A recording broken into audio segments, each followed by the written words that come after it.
Rashtrawadi Congress party Sharadchandra Pawar गटाचं जे दर महिन्याला मासिक येतं, याच्यामध्ये त्यांचे प्रदेशाध्यक्ष आमदार शशिकांत शिंदे साहेबांनी जो लेख लिहिला होता, या लेखामध्ये माननीय अजितदादा पवार साहेबांबद्दल अत्यंत चुकीच्या पद्धतीने त्या लेखामध्ये काही लाईनी होत्या की अदृश्य शक्तींच्या कारवाया, धमक्या, खोट्या नाटा, षडयंत्र याच्यामुळे माननीय अजितदादा पवार साहेबांना पक्षातनं बाहेर पडून वेगळा गट स्थापन करावा लागला आणि येणाऱ्या 4-5 महिन्यामध्ये ती चूक पुन्हा सुधारायची.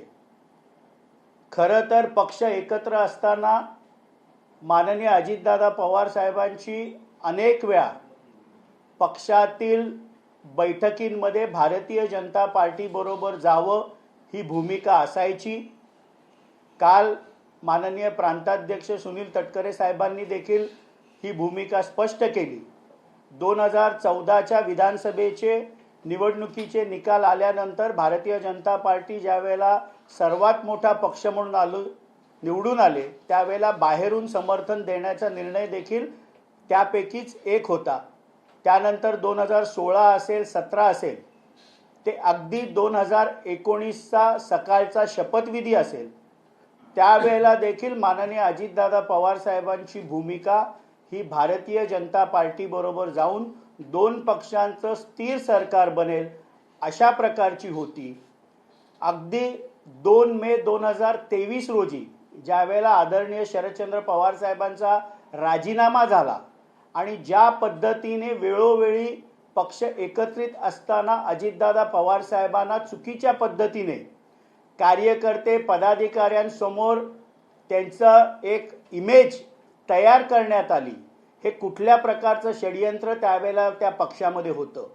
माननीय अजितदादा पवार साहेबांनी ज्या वेळेला 2 जुलै 2023 रोजी पक्षातून बाहेर पडून भारतीय जनता पार्टी बरोबर सत्तेत जाण्याचं शिवसेनेबरोबर ठरवलं, त्यावेळेला कुठलाही त्यांच्यावर दबाव नव्हता, कुठलंही षडयंत्र त्यांच्या मागे लागलं नव्हतं.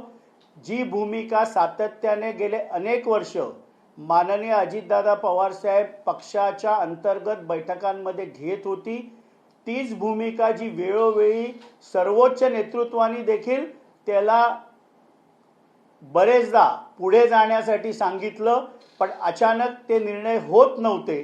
ती भूमिका माननीय अजितदादा पवार साहेबांनी घेतली. म्हणून राष्ट्रवादी काँग्रेस पक्षाच्या शरदचंद्र पवार गटाच्या ज्या महिन्याला दर येणाऱ्या मासिकामध्ये जे आर्टिकल प्रदेशाध्यक्ष शशिकांत शिंदे साहेबांनी च्या नावाने आलेलं आहे, त्या आर्टिकलचा निषेध करतो, माननीय शशिकांत शिंदे साहेबांचा निषेध करतो. आणि राष्ट्रवादी काँग्रेस पक्षाची आमची स्पष्ट भूमिका आहे की त्यांनी जाहीर माफी ही आदरणीय आमच्या नेत्या, राज्याच्या उपमुख्यमंत्री सुनेत्राताई पवार, त्यांचे दोन्ही पुत्र पार्थदादा, जयदादा या कुटुंबाची जाहीर माफी ही शशिकांत शिंदे साहेबांनी मागितली पाहिजे.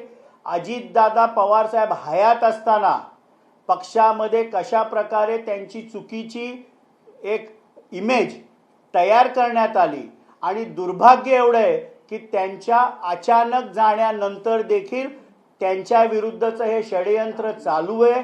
अजितदादांनी काय कारणांनी पक्षातनं बाहेर पडले ह्याची अत्यंत खोटी, चुकीची, दिशाभूल करणारी माहिती त्या लेखामध्ये आहे.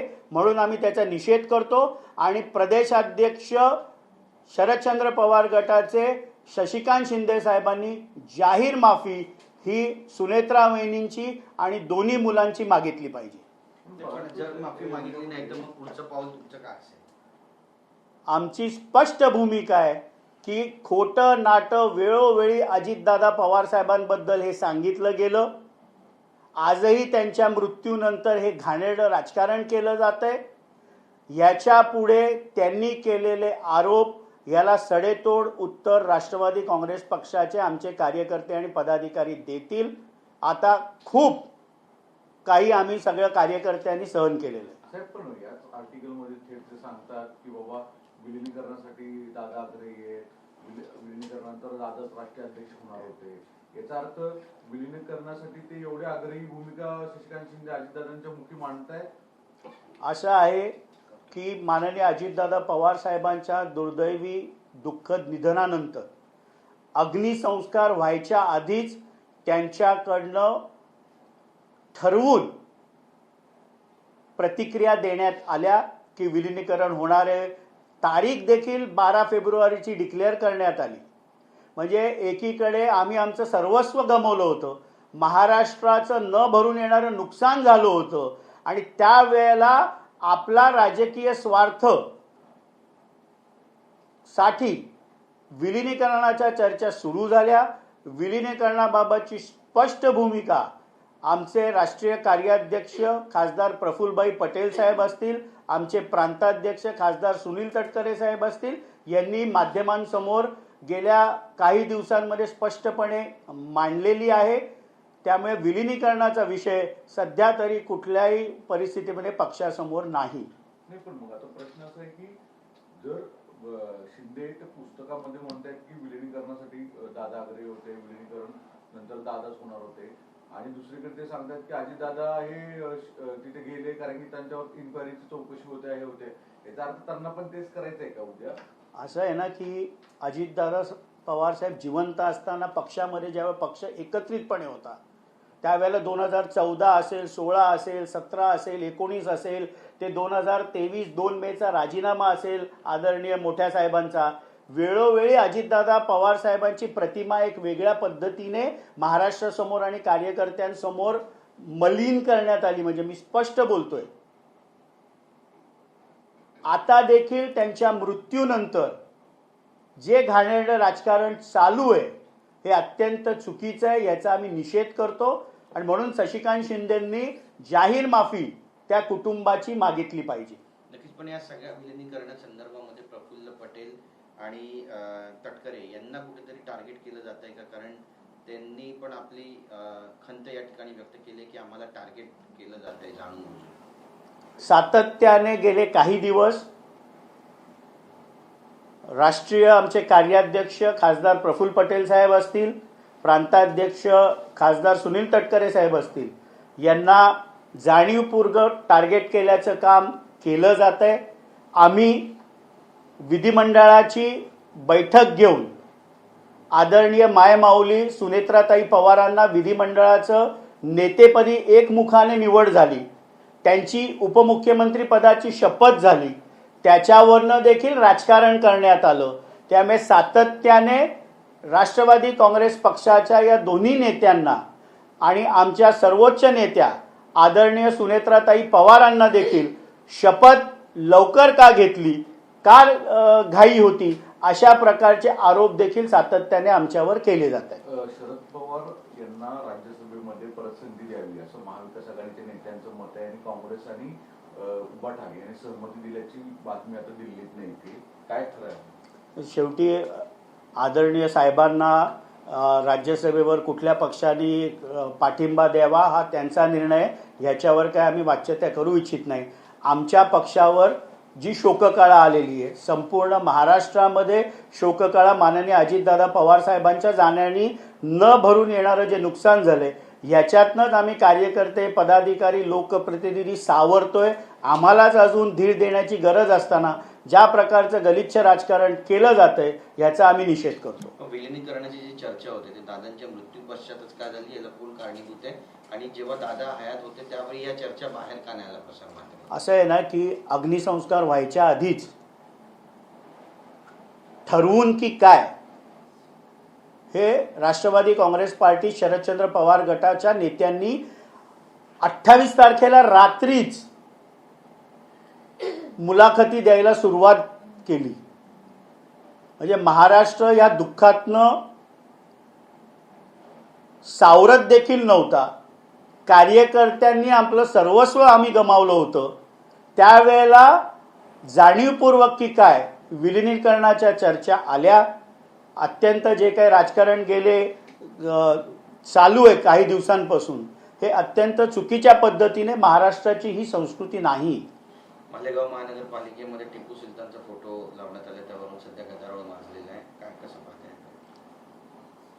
मालेगावच्या उपमहापौरांनी आपल्या दालनामध्ये जो टिपू सुलतानांचा फोटो लावला हा चुकीचा आहे. खरं तर आपण शासकीय दालनांमध्ये महापुरुषांचे फोटो लावतो.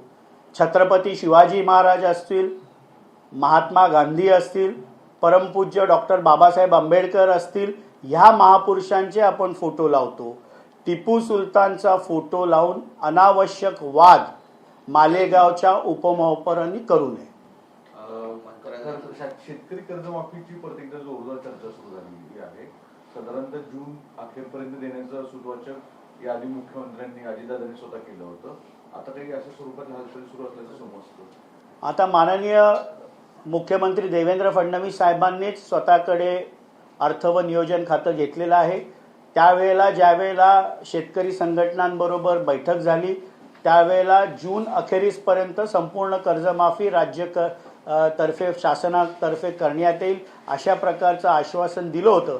आणि माननीय मुख्यमंत्री साहेब, दोन्ही उपमुख्यमंत्री नक्कीच शेतकऱ्यांना दिलेलं हे आश्वासन महायुतीचं सरकार म्हणून आम्ही पाळू. अजितदादांच्या निधनाच्या दिवशी मंत्रालयात अधिकाऱ्यांनी धक्कादायक कारनामा केल्याचं बोललं जाते. अल्पसंख्याक विभागाच्या अधिकाऱ्यांकडून प्रमाणपत्राचं परस्पर वाटप झालंय, कसं पाहता याकडे?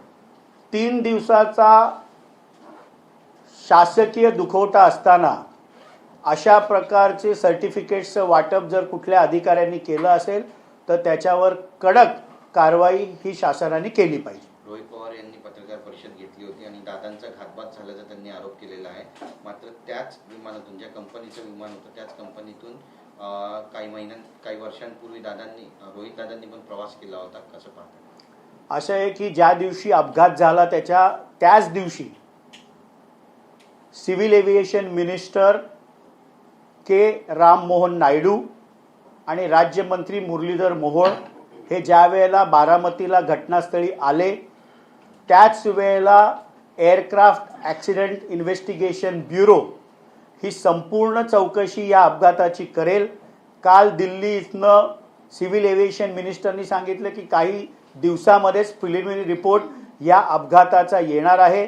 राष्ट्रवादी काँग्रेस पक्षाची स्पष्ट भूमिका आहे की या अपघाताची सखोल चौकशी झालीच पाहिजे. एका टाईम बाउंड वेळेमध्ये ही चौकशी झाली पाहिजे आणि महाराष्ट्राच्या जनतेला नेमकं कळलं पाहिजे की आमचे दादा कशामुळे गेले. पण चौकशी यायच्या आधीच घाई करून निष्कर्षाला येणं की हा घातच होता आणि त्याला राजकीय रंग देणं हे रोहित पवारांचं अत्यंत चुकीचं आहे.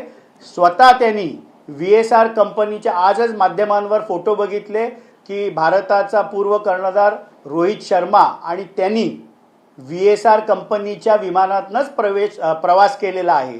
त्यामुळे जरा तरी भान ठेवून त्यांनी बोललं पाहिजे. अजितदादा जाण्याचं दुःख हे न भरून येणार आहे, पण त्या मृत्यूचं राजकारण त्यांनी करू नये. प्रफुल्ल पटेलांना टार्गेट केलं जात आहे का? कारण की आता हर्षवर्धन सकपाळांनी पण म्हटलंय की पटेलांचा तो मी नव्हेच म्हणण्याचा जुना फंड आहे. असं आहे की हर्षवर्धन सकपाळांना त्यांच्याच पक्षामध्ये काँग्रेस हायकमांड सिरियसली घेत नाही, त्यामुळे त्यांच्या म्हणण्याला फारसं काही महत्त्व राष्ट्रवादी काँग्रेस पार्टी देत नाही.